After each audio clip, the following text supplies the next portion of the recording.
आज UPSC prelims जो CSC का पेपर होने वाला था, जो पहले 31 मई को होने वाला था,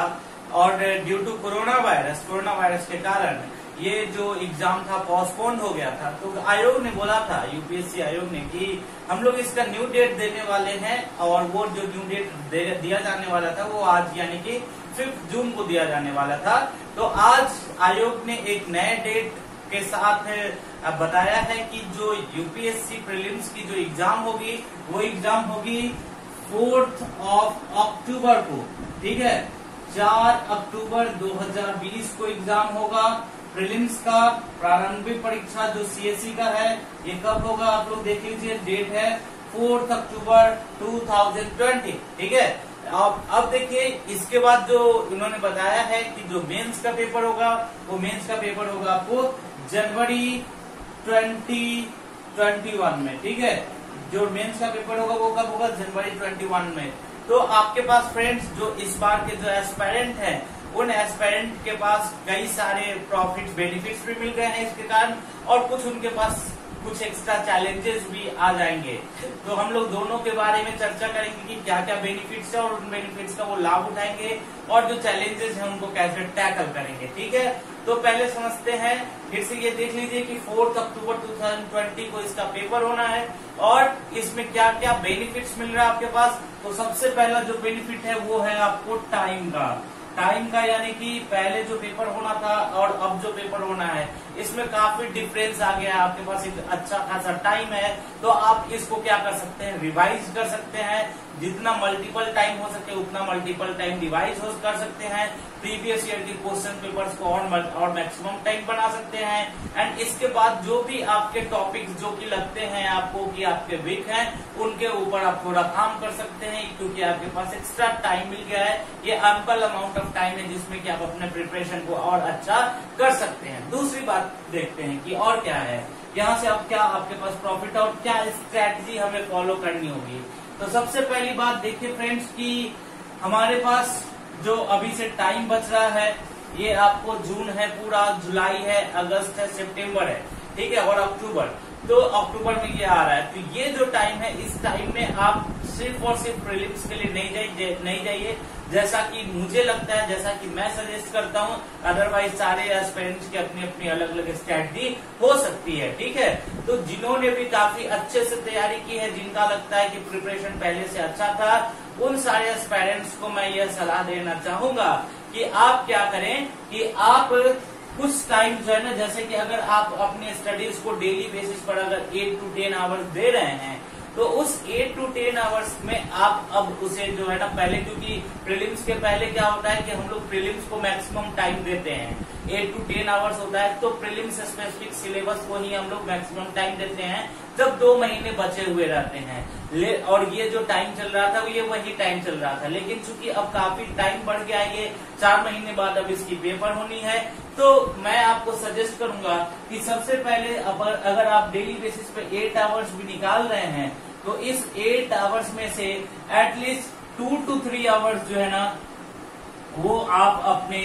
ऑप्शनल सब्जेक्ट्स के लिए निकालिए। ठीक है, ऑप्शनल सब्जेक्ट के लिए निकालिए। अगर आप उसको आंसर राइटिंग नहीं कर रहे हैं ऑप्शनल की, कोई बात नहीं है, वो प्रीलिम्स से मेंस वाले स्पेस में हो जाएगा, लेकिन एटलीस्ट सिलेबस को 1 बार 2 बार, और ये जो काम कीजिए ये फर्स्ट 2 मंथ का मैं बता रहा हूँ, और उसके बाद के लिए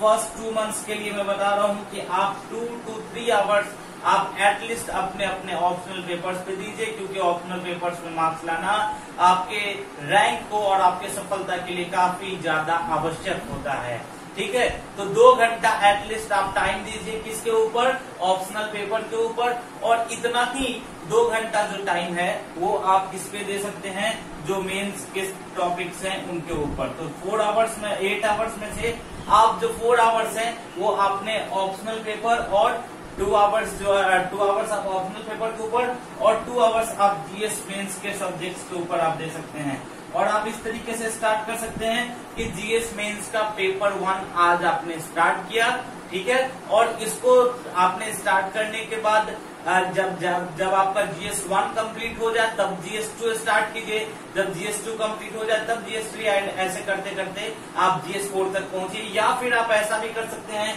कि होगा GS1 में से कुछ ऐसे टॉपिक्स होंगे जो कि प्रीलिम्स में नहीं है, ठीक है, आप सिर्फ और सिर्फ उन्हीं टॉपिक्स को उठाइए। लाइक कि जैसे मान लीजिए कि अगर हम लोग GS1 की बात करें तो GS1 में जो सोशल इश्यूज हैं, ठीक है, वो सोशल इश्यूज आपको प्रीलिम्स में ज्यादातर नहीं आते हैं, तो आप इस टॉपिक को उठाइए। इसके बाद आपके पास जो इंडिया आफ्टर इंडिपेंडेंस है, ये प्रीलिम्स में नहीं आता है, आप इसको उठाइए तो पेपर 1 से, या फिर वर्ल्ड हिस्ट्री है, इसको आप उठाइए तो पेपर 1 से आपका यही 3-4 टॉपिक है जो कि एक्स्ट्रा बचता है। सिमिलरली पेपर 2 में आप देखेंगे तो गवर्नेंस रिलेटेड जो टॉपिक्स हैं एंड जो IR रिलेटेड टॉपिक्स हैं, इसको आप ले लीजिए। अभी इसमें पूरा का पूरा सिलेबस नहीं करना है, जो एक्स्ट्रा टॉपिक्स है जो कि प्रीलिम्स के अंदर नहीं है उसको आप कीजिए, ठीक है। इसके बाद जो नेक्स्ट है वो आपको पेपर 3 के अंदर, जैसे कि आपका ये हो गया क्या, डिजास्टर मैनेजमेंट हो गया, इंटरनल सिक्योरिटी हो गया, एंड पेपर 4 या अगेन मैं यहाँ पर बोलूंगा पेपर 4 काफी इंपॉर्टेंट है।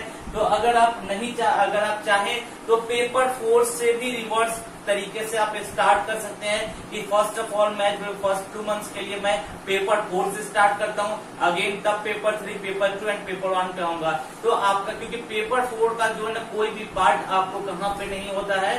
प्रीलिम्स के अंदर नहीं होता है, तो यहाँ पर ये काफी इंपॉर्टेंट आपका स्ट्रेटजी होगा, जिस स्ट्रेटजी के तहत आप क्या कर सकते हैं, अपने मेंस के प्रिपरेशन को भी काफी असरदार बना सकते हैं और अपनी जो सफलता है उसको आप सुनिश्चित कर सकते हैं। इसके बाद और क्या करना होगा, जो रेस्ट 4 आवर्स है, वो रेस्ट 4 आवर्स जो बच गए, क्योंकि एटलीस्ट आप लोग 8 आवर्स तो देते ही होंगे, तो जो रेस्ट 4 आवर्स बच गया ये आप अपने प्रीलिम्स स्पेसिफिक जो भी सब्जेक्ट्स कर रहे थे वो दीजिए, और एटलीस्ट डेली बेसिस पर, नहीं तो कम से कम वीकली बेसिस पर 1 से 2 प्रीलिम्स के पेपर जो है फुल लेंथ टेस्ट बनाते रहिए, ठीक है। फुल लेंथ टेस्ट ये काफी इंपॉर्टेंट है ना। एक वीक में आपको क्या करना है, एक वीक में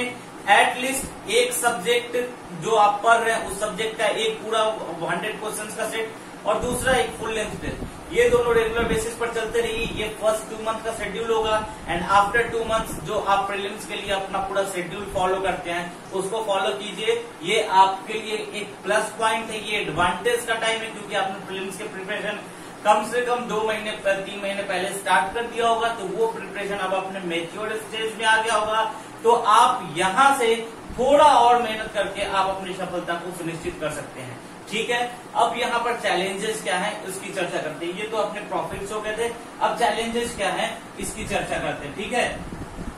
तो चैलेंजेस क्या है, सबसे जो पहला चैलेंज है वो ये है कि आपने चूंकि प्रीलिम्स पहले से पढ़ रहा है, प्रीलिम्स के स्पेसिफिक आपने टॉपिक्स पहले से पढ़ा हुआ है, तो अब आपको प्रीलिम्स से स्पेसिफिक टॉपिक्स को पढ़ने का मन नहीं करेगा, और यही वो टाइम होता है जब एक एस्पायरेंट का रिदम जो होता है वो रिदम टूट जाता है। तो सबसे पहला जो चीज है वो ये है कि जो रिदम है उस रिदम को बनाए रखें, और प्रीलिम्स स्पेसिफिक जो आपने प्रैक्टिस से स्टार्ट किया था वो प्रैक्टिस को खत्म नहीं करें, जिसके लिए मैंने आपको बताया कि डेली वीकली बेसिस पे एक फुल लेंथ टेस्ट और एक सब्जेक्ट वाइज टेस्ट का पेपर जो है वो डेफिनेटली बनाएं, ये आपके लिए काफी मददगार साबित होगा, ठीक है। तो इन चैलेंजेस और प्रॉफिट्स को देखते हुए मैं तो यही कहूंगा कि ये आपके लिए बहुत बड़ा अपॉर्चुनिटी है, सारे एस्पिरेंट्स के लिए जब अपॉर्चुनिटी है तो आप लोग बहुत अच्छे से मेहनत करें। देखिए यहाँ पर जो मेहनत नहीं करेगा इस टाइम में, थोड़ा भी जो